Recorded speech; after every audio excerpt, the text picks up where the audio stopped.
u našem omiljenom serijalu o znamenitim građevinama. Došao je red na jednu kraljevsku školu. Stari majstori smatrali su kako se već izvana po izgledu školske zgrade mora vidjeti što se u njoj uči. Bogata dekoracija pročelja privlači pažnju i skoro konkurira zgradi Hrvatskog narodnog kazališta.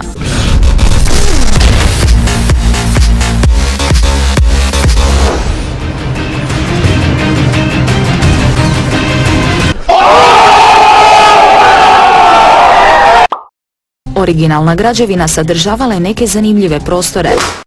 Stan za ravnatelja i za slugu. Danas se ovdje obrazuje 721 učenik, moram vam reći prije 40 godina bilo nas je 170.